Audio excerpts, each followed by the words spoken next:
La sanctification, c'est un mot un peu barbare pour certains, ou alors on n'a pas envie de parler de ça.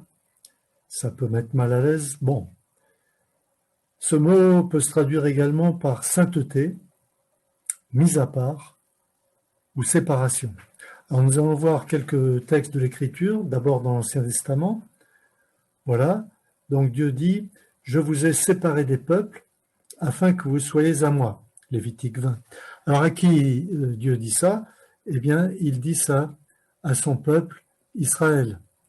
Et pendant qu'ils étaient dans le désert du Sinaï, Dieu les a choisi ce peuple, il l'a séparé des autres peuples, donc il l'a sanctifié. C'est pourquoi Israël est un peuple saint. Le mot saint ne veut pas dire qu'on ne pêche plus du tout, comme on l'enseigne dans les religions. Ça, c'est une doctrine babylonienne. Mais le mot saint veut simplement dire mis à part, comme on l'a vu là, ou séparé. Je vous ai séparé des peuples. Ils sont séparés, donc ils sont saints. Voilà pour ce qui est l'Ancien Testament. Le grand prêtre aussi était saint, séparé. Les prêtres aussi sanctifiés. Les Lévites sanctifiés pour servir Dieu dans le temple. Les nazirs, c'est-à-dire des gens qui pouvaient se consacrer pendant une période définie par eux-mêmes.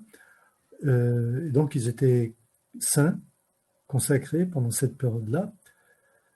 Le peuple entier consacré, vous voyez, il y a les références. Le sabbat, c'est un jour que Dieu a séparé des autres jours de la semaine, et le sabbat, le Shabbat en réalité, donc est un jour saint. Et puis la montagne, le mont Sinaï, a été mise à part aussi pour la révélation de la loi. Le tabernacle, c'est-à-dire la tente de la rencontre, est aussi saint, séparé, sanctifié, mis à part. L'autel, les offrandes, les sacrifices, on peut même sanctifier un champ si on veut, quelqu'un, un propriétaire, un paysan. Et le temple de Jérusalem aussi est sanctifié. Alors voilà, Lévitique 18 nous dit ceci, vous ne ferez pas ce qui se fait dans le pays d'Égypte, où vous avez habité, et vous ne ferez pas ce qui se fait dans le pays de Canaan, où je vous mène. Vous ne suivrez pas leurs coutumes. Vous pratiquerez mes ordonnances et vous observerez mes lois. Vous les suivrez, je suis l'Éternel votre Dieu. Donc là, Dieu demande à Israël de ne pas observer les coutumes païennes du monde, ni de l'Égypte où ils ont séjourné pendant plus de 400 ans, ni Canaan, le pays où ils ont séjourné pendant plus de 1000 ans. Voilà. Alors, quel rapport avec nous, le peuple de Dieu, le peuple de la Nouvelle Alliance?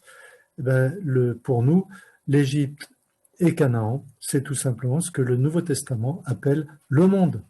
Donc, ne suivons pas les coutumes du monde, mais suivons les coutumes, les ordonnances, les lois de l'Éternel qu'il nous a révélées dans les Écritures. Proverbe 25, et c'est ainsi que nous serons un peuple saint. Proverbe 25, verset 4, ôte de l'argent les scories, c'est-à-dire les impuretés, et il en sortira un vase pour le fondeur. Voilà, donc là encore, nous sommes comparés à un vase, le fondeur c'est le Seigneur, de l'argent, mais il faut ôter les scories, les impuretés. Donc nous aussi, nous sommes appelés à nous sanctifier, à nous débarrasser de toutes les scories. Quels sont les domaines que la sanctification peut toucher? Eh bien, de même que le péché a touché tous les domaines de notre vie, c'est-à-dire l'esprit, l'âme et le corps, l'esprit, la partie par laquelle nous sommes en communion avec Dieu, par laquelle nous adorons Dieu, l'âme, la partie par laquelle nous sommes en relation avec le monde extérieur, c'est-à-dire notre intelligence, nos sentiments, notre volonté, et puis le corps, donc c'est le corps terrestre, matériel.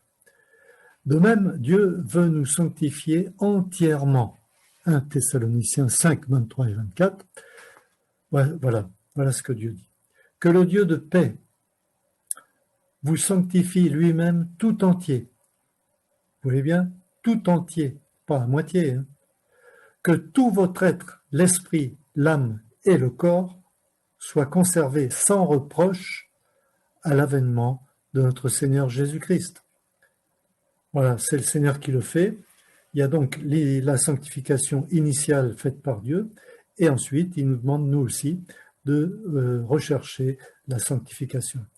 Donc voilà, notre être tout entier, esprit, âme et corps, doit être sans reproche, sans tache, sans péché et sans souillure.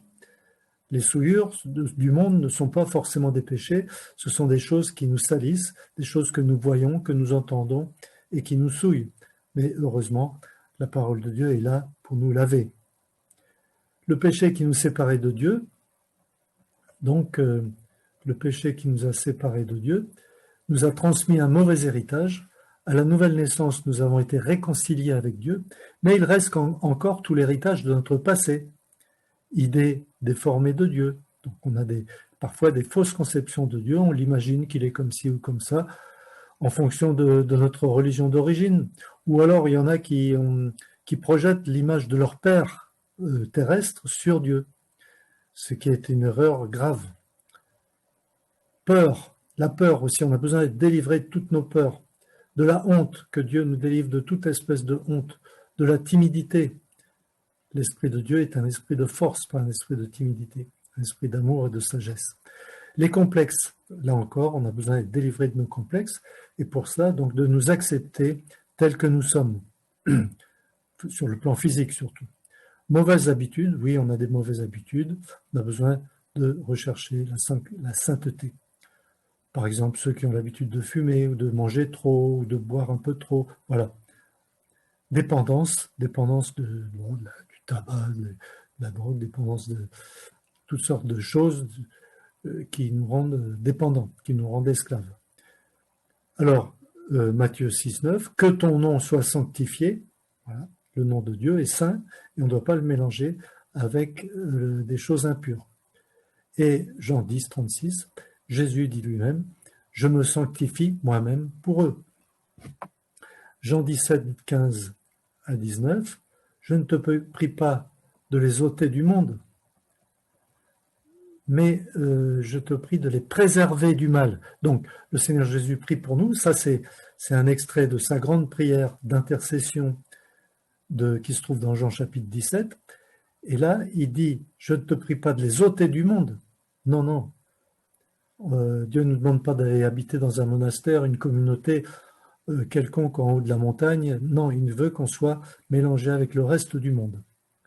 Sans toutefois être du monde, et sans toutefois nous laisser souiller par les choses du monde. Mais de les préserver du mal. Vous voyez, on vit dans le monde, mais Dieu nous préserve du mal.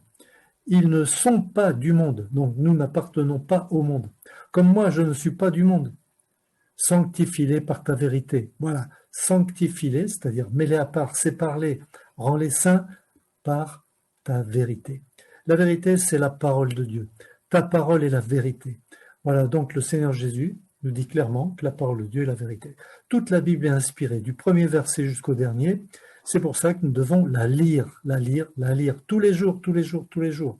C'est notre nourriture, c'est aussi l'eau qui nous lave. Chaque fois que nous lisons la Bible, c'est comme si nous prenions une douche. Et donc, nous avons besoin d'être lavés. Pourquoi? Parce que nous vivons dans un monde sale. Voilà. Ta parole est la vérité. Et le fait de lire la Bible fait que nous ne sommes pas comme les autres, et donc les gens devraient remarquer, constater que nous sommes différents d'eux, grâce à la parole de Dieu. Comme tu m'as envoyé dans le monde, je les ai aussi envoyés dans le monde. Et je me sanctifie moi-même pour eux, afin qu'eux aussi soient sanctifiés par la vérité.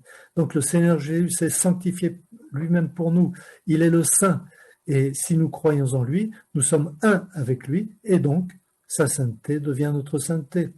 Donc, je suis saint, la Bible appelle tous les enfants de Dieu de la Nouvelle Alliance des saints, et pourquoi? Parce que nous sommes identifiés au Seigneur Jésus-Christ, qui lui est le saint par excellence. Par notre identification avec le Seigneur, nous sommes un avec lui et donc il nous communique sa sainteté. La nouvelle naissance, Et la lecture de la parole de Dieu fait que nous sommes différents des autres. Nous sommes les représentants de Dieu sur la terre. Vous vous rendez compte, quel honneur, quel privilège, mais quelle responsabilité aussi. Le Seigneur se sanctifie, c'est-à-dire il se met à part pour accomplir la mission que le Père lui a confiée. Ceux et celles qui sont en Christ sont donc saints. Voilà. C'est pour ça que la Bible dit que nous sommes saints. Autrefois, nous étions des pécheurs par nature, et maintenant, nous sommes des saints. Mais attention, un saint, c'est pas quelqu'un qui ne pêche plus du tout. Un saint, c'est quelqu'un qui est mis à part pour Dieu, qui lui appartient, mais comme nous vivons encore dans le monde et dans un corps physique, avec des tentations, etc., il arrive que parfois nous péchons involontairement. Et généralement, ça se passe dans nos pensées. Mais heureusement, le sang de Christ nous purifie de tout péché. Donc il est très important, dès qu'on constate que nous constatons un péché en pensée ou en parole, ou un péché quelconque, ou une mauvaise attitude, il est très important de le confesser tout de suite à Dieu le plus vite possible pour être purifié. Romains 6, versets 19 à 22. « Je parle à la manière des hommes à cause de la faiblesse de votre chair. De même donc que vous avez livré vos membres comme esclaves à l'impureté et à l'iniquité pour arriver à l'iniquité, ainsi maintenant, livrez vos membres, nos pieds, nos mains, nos yeux, nos oreilles, enfin tous nos membres. Livrez vos membres comme esclaves à la justice. Esclaves à la justice, c'est-à-dire au service de la justice de Dieu, pour arriver à la sainteté. Et voilà, pour arriver à la sainteté. Donc, donnons-nous tout entier au Seigneur, tout notre corps, tous nos membres, tous nos organes. On dépose tout sur l'autel, selon Romains chapitre 12, versets 1 et 2. Et donc, nos membres et nos organes appartiennent à Dieu et sont à son service. S'ils appartiennent à Dieu, on ne peut plus en faire ce qu'on veut.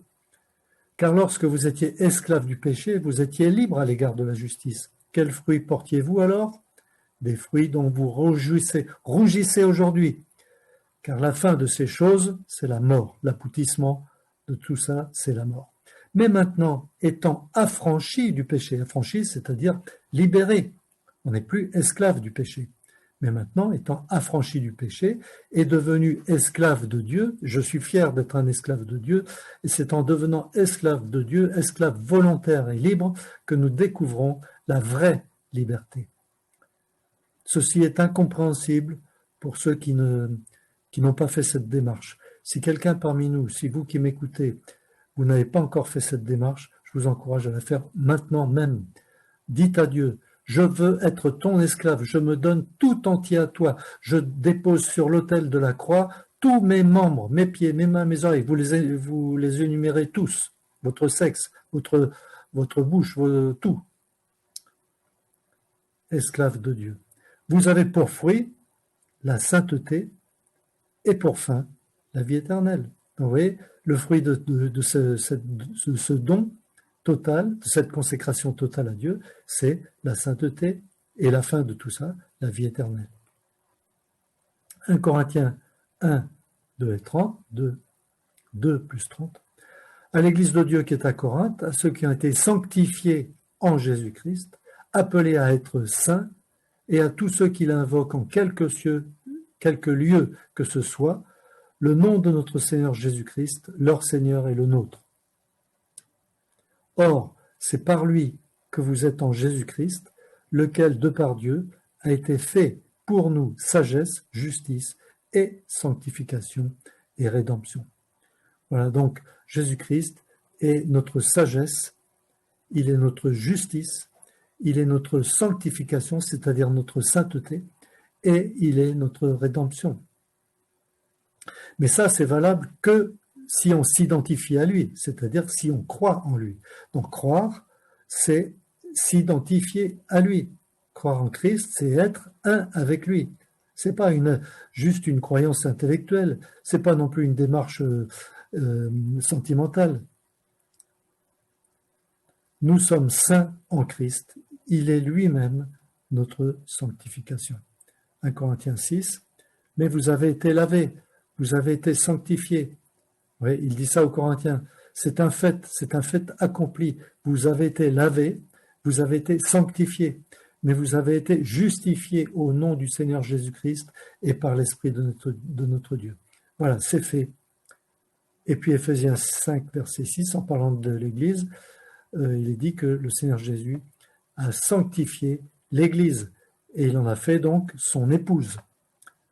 Enfin, le mariage n'a pas encore eu lieu. Pour le moment, l'Église est la fiancée, mais bientôt, le Seigneur Jésus va venir chercher sa fiancée dans le but de l'emmener dans le ciel pour célébrer les noces de l'agneau. Est-ce que vous en faites partie de l'épouse de Christ? Si tu n'en fais pas encore partie, repens-toi de tes péchés tout de suite et crois au Seigneur Jésus-Christ, crucifié et ressuscité pour toi. 1 Thessaloniciens 4, versets 3 à 7.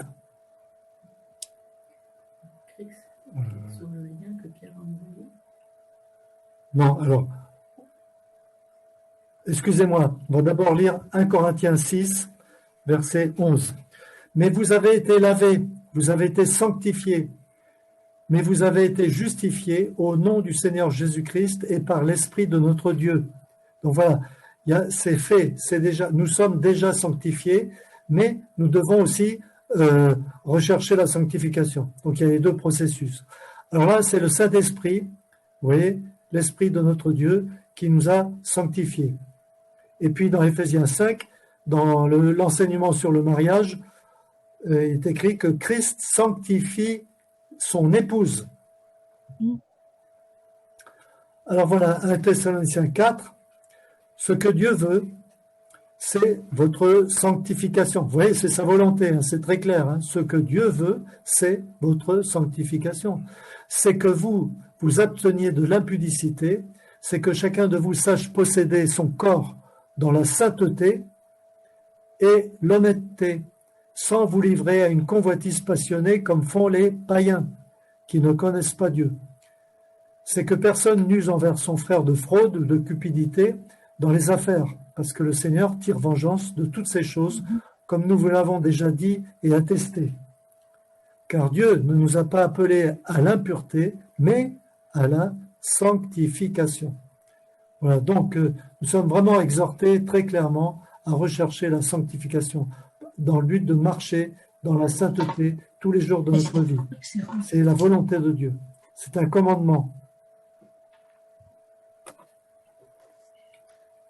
Alors on va prendre l'exemple d'un arbre maintenant. Peut-être si vous avez un jardin avec si vous plantez des arbres fruitiers, pour redresser un jeune arbre, le faire pousser tout droit, c'est facile parce qu'il est tendre, le tronc est encore tendre, il suffit de mettre un tuteur.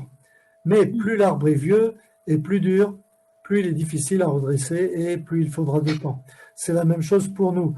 Donc cet enseignement, il faut le donner tout de suite à des nouveaux convertis. Amen. Parce qu'un nouveau converti, il est encore tendre. C'est une jeune pousse, c'est un jeune arbre. Et donc, on va l'aider à prendre la bonne direction. On va l'aider à grandir, à croître comme il faut. Mais si on apporte cet enseignement à des vieux chrétiens qui ont 40 ans, qui ont vécu une vie plus ou moins spirituelle, charnelle, etc., et ben là, c'est presque mission impossible. Enfin, rien n'est impossible à Dieu, mais ça devient difficile. C'est Dieu lui-même qui sanctifie, qui nous redresse, il est fidèle et il est le pédagogue parfait. C'est lui qui nous façonne. Alors, dans quel but? Galates 4, verset 19. « Mes enfants, pour qui j'éprouve de nouveau les douleurs de l'enfantement, jusqu'à ce que Christ soit formé en vous. » Voilà. Jusqu'à ce que Christ soit formé en vous. Ce que Dieu veut faire en nous n'est rien de moins que former Christ en nous. C'est merveilleux. Hein. D'ailleurs, dans le prophète Zacharie nous dit que quand Jésus va revenir, on va revenir avec lui. Et puis l'apôtre Paul nous dit ceci, que quand on reviendra avec Christ pour régner sur la terre, nous allons être le Seigneur Jésus va être admiré où? Vous savez où? Dans ses saints. Il va être admiré dans ses saints, c'est-à-dire en nous. Ça veut dire que quand les gens vont nous regarder, ils vont voir qui? Ils vont voir le Seigneur Jésus. Alors ça, c'est tellement merveilleux que ça nous dépasse un peu, mais pourtant, c'est ce qui est écrit. Donc, jusqu'à que Christ soit formé en nous. Romains 12. Ne vous conformez pas au siècle. Le mot siècle veut dire aussi monde. Donc, au siècle présent, mais soyez transformés par le renouvellement de l'intelligence, afin que vous discerniez quelle est la volonté de Dieu, ce qui est bon, agréable et parfait. Voilà. Donc la sanctification consiste aussi à ne pas nous conformer au monde, mais à être transformés par le renouvellement de l'intelligence. Comment renouveler notre intelligence? Eh bien, tout simplement en la nourrissant avec la parole de Dieu. Voilà, donc le mot renouvellement, c'est un processus qui dure un certain temps, en fait qui dure pendant toute la vie chrétienne. Le siècle présent signifie ici la société ou le système érigé par l'homme dans le but de trouver le bonheur sans Dieu. C'est ce que les hommes font. Ils cherchent le bonheur, mais sans Dieu. Voilà. Alors que c'est Dieu seul qui rend heureux. Il s'agit d'un royaume totalement opposé à Dieu, un monde dont Satan est le Dieu et le prince. Tous les inconvertis sont ses sujets et ils cherchent à en attirer et à en assujettir le plus grand nombre par la convoitise des yeux, convoitise de la chair et par l'orgueil de la vie. Le monde cherche à ce que chacun se conforme à sa culture et à ses religions et à son style de vie. Il est les non-conformistes, c'est-à-dire le Seigneur Jésus et nous, ses disciples. Il est normal que le monde nous hait, parce que pour le monde, nous sommes des non-conformistes. Alors, Jean 13, 10, Jésus dit, « Celui qui est lavé n'a besoin que de se laver les pieds pour être entièrement pur. » Alors, il a dit ça dans le contexte du lavage des pieds. Donc, il a lavé les pieds des apôtres. Et il dit que celui qui est lavé déjà, or nous sommes lavés, nous sommes sanctifiés, nous sommes purs, mais il n'a besoin que de se laver les pieds. Alors pourquoi les pieds? Eh bien parce que nous vivons dans le monde et nous vivons dans un monde qui est sale. Tout est sale dans ce monde. Et donc, on a constamment besoin de se laver. Comment on fait pour se laver les pieds? Eh bien, avec l'eau de la parole, l'eau sainte de la parole de Dieu. Nous avons constamment besoin de nous laver. Tous les jours, tous les jours, tous les jours. Ça, c'est la sanctification. Alors attention, hein, l'eau de la parole ne lave pas le péché. Hein. Attention, on ne parle pas du péché là. Le péché, c'est seul le sang de Christ qui nous lave. Tandis que l'eau sainte nous lave des souillures, les souillures du monde, sans que nous péchions. C'est-à-dire que quand tu vas au travail, quand tu vas à l'école ou quand tu vas te balader en ville ou que tu vas dans un magasin, eh bien, on se souille à travers les choses qu'on entend, à travers les choses qu'on voit.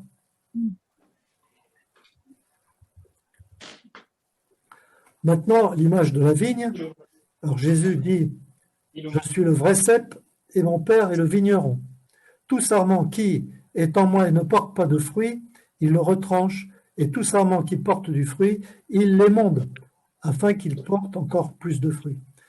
Donc l'émondage, c'est ou tailler la vigne, consiste à couper les sarments vous avez le sarment avec des raisins et le sarment continue de pousser et donc on le coupe après les grappes de raisin.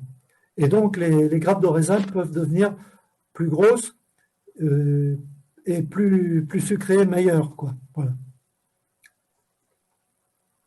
Dans cette œuvre de sanctification, Dieu doit parfois donner des coups de sécateur pour enlever tout ce qui dans notre vie ne porte pas de fruits. Dieu veut que nous portions des beaux fruits. Il veut nous rendre semblables à Christ. même si le coup de sécateur fait mal, ça peut être une épreuve, hein, une souffrance quelconque, Dieu saura nous consoler. Il nous a donné son esprit qui est le consolateur. Dans ce travail, Dieu veut que chacun de nous collabore. Il ne peut agir que si je crois en ses promesses et désire lui plaire. Voilà, donc Dieu veut que nous portions du fruit abondant. Et est-ce que c'est nous qui sommes glorifiés quand nous portons du fruit? Est-ce que est-ce que nous pouvons être fiers de porter du fruit? Eh bien, en fait, non. C'est Dieu qui est glorifié. Et je ne sais pas si vous avez une vigne ou des arbres fruitiers dans votre jardin, mais si vous avez des beaux fruits, est-ce que c'est l'arbre qui est glorifié? Est-ce que c'est lui qui est content? Eh bien, oui, il peut être content, mais celui qui a la gloire, c'est le vigneron. Voilà. Donc, c'est Dieu qui est glorifié lorsque nous portons du fruit. Et donc, il n'y a aucun orgueil à en tirer. Romains 13, vous savez en quel temps nous sommes. C'est l'heure de vous réveiller enfin du sommeil. Car maintenant, le salut est plus près de nous que lorsque nous avons cru. Bon, alors s'il a dit ça à son époque, alors aujourd'hui, hein, c'est encore plus valable. Parce qu'on est encore plus près du salut, de la rédemption finale de notre corps. La nuit est avancée, le jour approche. Le jour de Christ, le jour où le Seigneur va venir nous chercher, il approche. Dépouillons-nous donc des œuvres des ténèbres et revêtons les armes de la lumière, marchons honnêtement comme en plein jour, sans excès de table. Sans excès de table. Eh oui, ni de boisson. Donc, les excès de table et de boisson sont donc, vous voyez, des œuvres des ténèbres.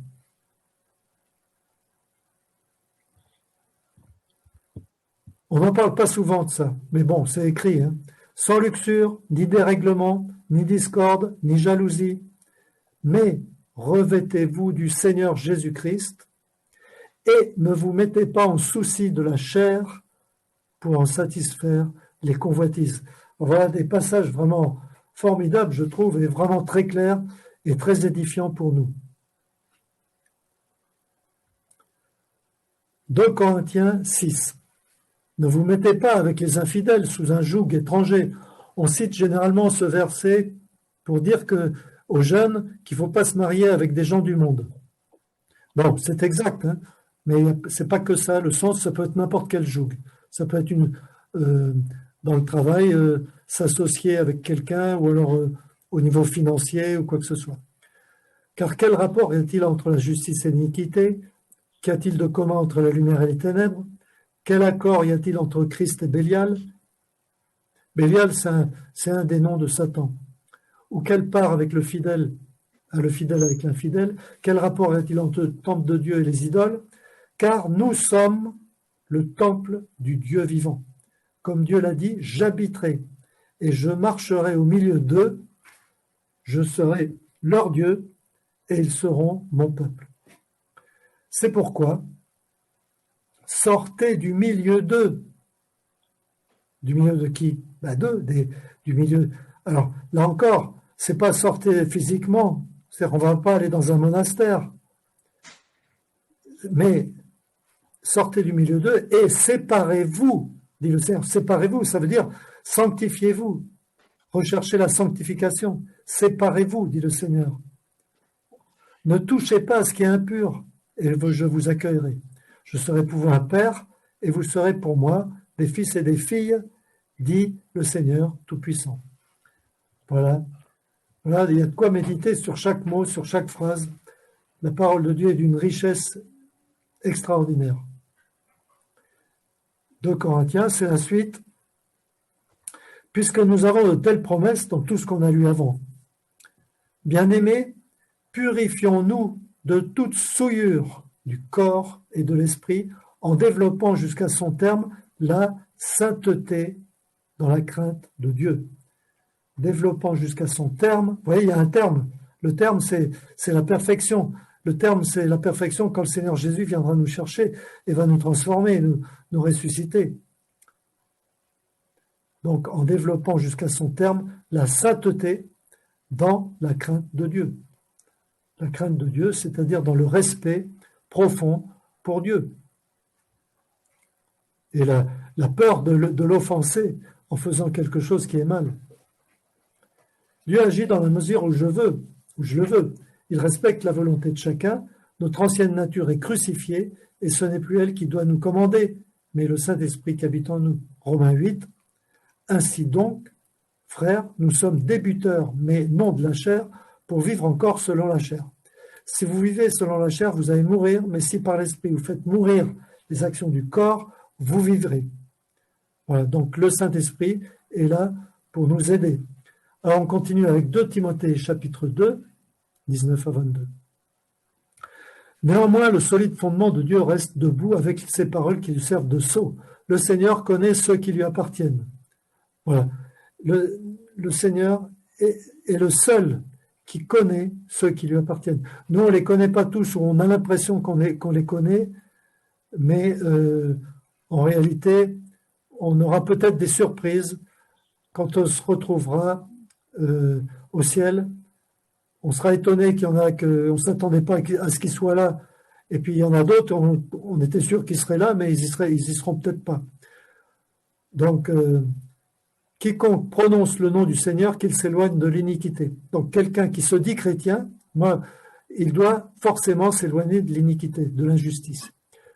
Donc, si quelqu'un dit « je suis chrétien » et qu'il pratique un péché quelconque, eh bien, c'est pas un frère, c'est pas une sœur. Quand on dit pratiquer, il y a une différence entre chuter occasionnellement dans un péché et le pratiquer couramment. Dans une grande maison, il n'y a pas seulement des vases d'or et d'argent, mais il y en a aussi de bois, de terre. Les uns sont des vases d'honneur et les autres des vases d'un usage vil. Si donc quelqu'un se conserve pur en s'abstenant de ces choses, il sera un vase d'honneur, sanctifié, utile à son maître. Vous voyez ? Nous voulons être des vases d'honneur sanctifiés, c'est-à-dire mis à part pour un certain travail, utiles à son maître. Nous voulons être des vases utiles à notre maître, propres à toute bonne œuvre, fuis les passions de la jeunesse et recherche la justice, la foi, la charité, la paix avec tous ceux qui invoquent le Seigneur d'un cœur pur. Voilà, là, c'est une exhortation pour se joindre à une assemblée. Donc, la volonté de Dieu, pour nous, c'est de vivre notre vie spirituelle, notre vie chrétienne, notre sanctification, tout ça, en tant qu'assemblée. Le concept de chrétien solitaire, tout ça, ça n'existe pas, totalement étranger à la parole de Dieu. Alors bien sûr, il y a des frères ou des sœurs qui sont tout seuls, parce qu'ils sont absolument seuls, et il n'y a personne, pas d'autres frères dans leur ville ou dans leur région, donc c'est différent. Mais en principe, le plan de Dieu, c'est de vivre en assemblée. Alors, Hébreux 6 nous parle de la doctrine des ablutions. C'est quoi les ablutions? C'est-à-dire, il y a Louis II ou d'autres ont traduit la doctrine des baptêmes. C'est une mauvaise traduction. Le terme exact, c'est ablution, c'est-à-dire lavage. Lavage de quoi? Eh bien, là encore, la sanctification. C'est-à-dire, et ça c'est une doctrine, c'est dans la liste des doctrines fondamentales qui sont données dans Hébreux 6. Donc la doctrine de la sanctification. Alors les ablutions, c'est ce qui consiste à nous laver les mains et les pieds. Alors, vous voyez, dans le tabernacle, il y avait un bassin en bronze dans la cour qui servait pour les prêtres qui devaient se laver les mains et les pieds constamment, parce qu'ils étaient les pieds parce qu'ils marchaient par terre s'il y avait de la poussière, et les mains parce qu'ils touchaient toutes sortes de choses sales, du sang, etc., des animaux et tout. Et donc, il fallait qu'ils se lavent les mains constamment. Et avant d'entrer dans le lieu saint, ils devaient toujours se laver. Eh bien, nous aussi, nous devons nous laver chaque jour, dans l'eau de la parole de Dieu. Et vous savez avec quoi il a été fait, ce bassin en bronze? Il a été fait, le chef des travaux, il s'appelait Betsaléel, il a fait le bassin en bronze, pas avec n'importe quoi, mais avec les miroirs des femmes. Parce qu'autrefois, ceux qui n'avaient pas de verre, ils avaient des miroirs en bronze poli. Alors bien sûr, ça fait un peu jaune, mais les femmes arrivaient à se voir quand même, pour voir comme elles étaient belles. Et donc elles ont fait don de leur miroir, et Betsaléel les a coulés pour faire la cuve dans laquelle il y a de l'eau, et dans l'eau, on se reflète. Et oui, parce que l'apôtre Jacques dit que la parole de Dieu est un miroir dans lequel on se regarde. Alors, vers Hébreux 10, c'est en vertu de cette volonté que nous sommes sanctifiés par l'offrande du corps de Jésus-Christ une fois pour toutes. Et il n'y a rien à y ajouter, c'est fait. Et tandis que tout sacrificateur fait chaque jour le service et offre souvent les mêmes sacrifices qui ne peuvent jamais ôter les péchés, lui, après avoir offert un seul sacrifice pour les péchés, s'est assis pour toujours à la droite de Dieu, attendant désormais que ses ennemis soient devenus son marchepied. Car par une seule offrande, il a amené à la perfection et pour toujours ceux qui sont sanctifiés. Ça, c'est une parole merveilleuse. Alors, est-ce que nous le croyons? Bon, je suis persuadé que oui, on le croit. Mais si jamais quelqu'un parmi nous qui m'entend ne le croit pas, repens-toi de ton incrédulité tout de suite et crois ce qui est écrit, parce que ce qui est écrit, c'est vrai. Par une seule offrande, il a amené à la perfection pour toujours ceux qui sont sanctifiés. Donc un jour, nous serons effectivement parfaits. Et nous sommes actuellement en route vers la perfection. Alors, personne au monde n'atteint la perfection pendant sa vie terrestre. Mais c'est le but. Nous courons, la vie chrétienne est une course, et l'arrivée, c'est effectivement la perfection en Christ. Hébreux 10. Approchons-nous donc du Seigneur, avec un cœur sincère. Ah oui, pas d'hypocrisie, c'est pas la peine. Dieu a en horreur l'hypocrisie. Un cœur sincère dans la plénitude de la foi, donc une foi totale. Il n'y a pas de place pour l'incrédulité. Les cœurs purifiés d'une mauvaise conscience et le corps lavé d'une eau pure. Alors, là encore, pourquoi il faut se laver avec une eau pure? L'eau pure, c'est la parole de Dieu. Donc, avant de nous approcher de Dieu, dans l'adoration, on se lave. C'est pour ça qu'avec la parole de Dieu. Alors, nous avons ici, le roi Salomon a construit la cuve, une cuve énorme en bronze, qui était posée sur 12 bœufs. Alors, c'était un truc énorme.